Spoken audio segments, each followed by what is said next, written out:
সকাল হলেই সবথেকে বেশি যেটা চিন্তার বিষয় হয়ে যায় সেটা হচ্ছে আজকের ভগবানের ভোগেতে কী রান্না করব। তো নানান রকমের অপশনস মাথার মধ্যে ঘুরতে থাকে। আজকেরও সেইরকমই একটা দিন। রাধে রাধে বন্ধুরা, কেমন আছো তোমরা সবাই? আশা করি তোমরা সবাই অনেক ভালো আছো, সুস্থ আছো। তোমাদের সবার আশীর্বাদে আমিও ভালো আছি, সুস্থ আছি। স্নান টান সেরে সমস্ত কাজকর্ম করে চলে এসেছি রান্নাঘরে। আর ভাবতে ভাবতে প্রথমেই ভাবলাম আজকে কিছু একটু মিষ্টি আগে করে নিই। তো দেখে বুঝতেই পারছো, দুধ জাল দিলাম, চালের মধ্যে একটুখানি গোবিন্দভোগ চাল, তার মধ্যে একটুখানি ঘি মাখিয়ে দুধটাকে ভালো করে ঘন করে নিয়ে চাল দিয়ে দিলাম, মানে পায়েস হচ্ছে। আর তার সাথে কি করব সেটা এখনও মাথার মধ্যে আসেনি। পায়েস মোটামুটি আমার হয়ে এসেছে, চিনি দিয়ে দিলাম। আজকের পায়েসটাকে একদম সিম্পল করছি, কাজু কিশমিশ এগুলো কিছুই দিচ্ছি না। পায়েস আমার একদম হয়ে এসেছে, বন্ধ করে দিয়ে তার মধ্যে এলাচের গুঁড়ো দিয়ে দেবো, দিয়ে দিলাম।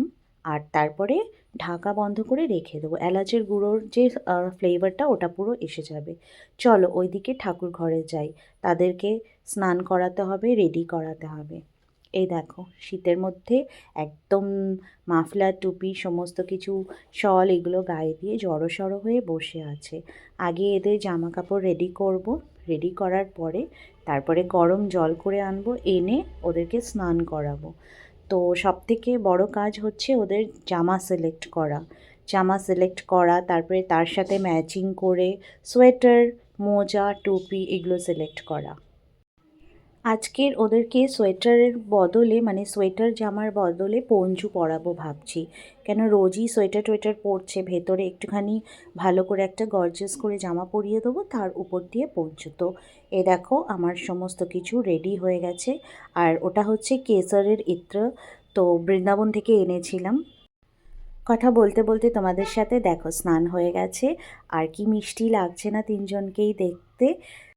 স্নান সেবা শেষ, এবার যাব রান্নাঘরে ওদের দুপুরের রাজভোগ সেবার জন্য রান্না করব। আজকের অন্নভোগ দেব না, আমার কাছে টাটকা নতুন পাউরুটি আছে, তো ভেবেছি ওটা দিয়ে আলু স্যান্ডউইচ বানাবো।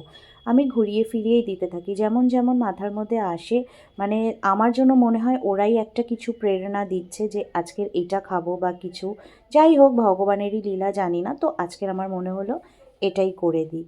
তো তার জন্যে সিম্পলভাবে বেসন নিয়েছি, বেসনের মধ্যে একদম সিম্পল একটুখানি জোয়ান দিয়েছি, নুন হলুদ আর একটু লঙ্কার গুঁড়ো দিয়েছি।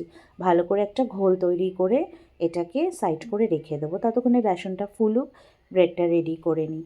আর আজকের ব্রেডের জন্য আমি নিয়েছি ব্রাউন ব্রেড, মানে নিয়েছি কি আমার কাছে ব্রাউন ব্রেডই ছিল।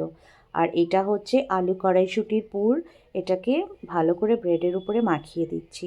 আমি না আলাদা করে পাউরুটির উপরে মাখন বা চিজ এইগুলো কিছুই দিচ্ছি না, আজকের একটু সিম্পলের মধ্যেই করছি।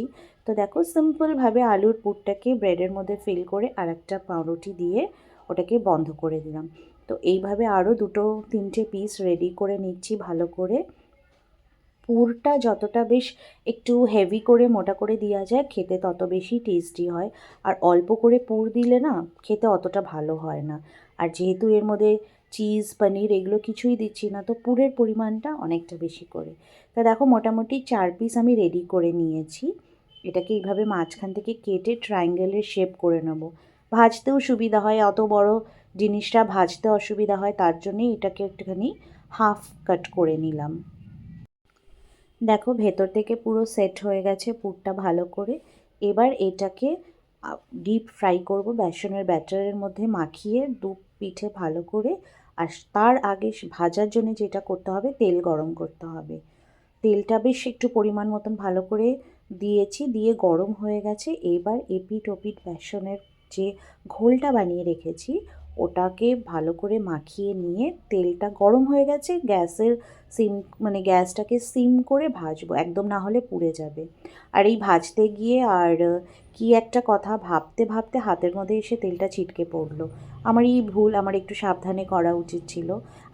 আর একটা ভুল করেছি, যেটা আমি কড়ার মধ্যে ফ্রাই করছি, আমার একটুখানি ছড়ানো ফ্রাইং প্যানে এটাকে ফ্রাই করলে বেশি ভালো হতো ব্যাপারটা। তো যাই হোক, তেল তো দিয়ে ফেলেছি আর এর মধ্যে দিয়ে ফেলেছি, আর চেঞ্জ করতে ইচ্ছা করলো না। কেন ঠান্ডার মধ্যে না বাসনও যত বেশি বাড়াবো সেই মাজতে হবে, খুব বেশি কষ্ট হয় ঠান্ডা জলের মধ্যে।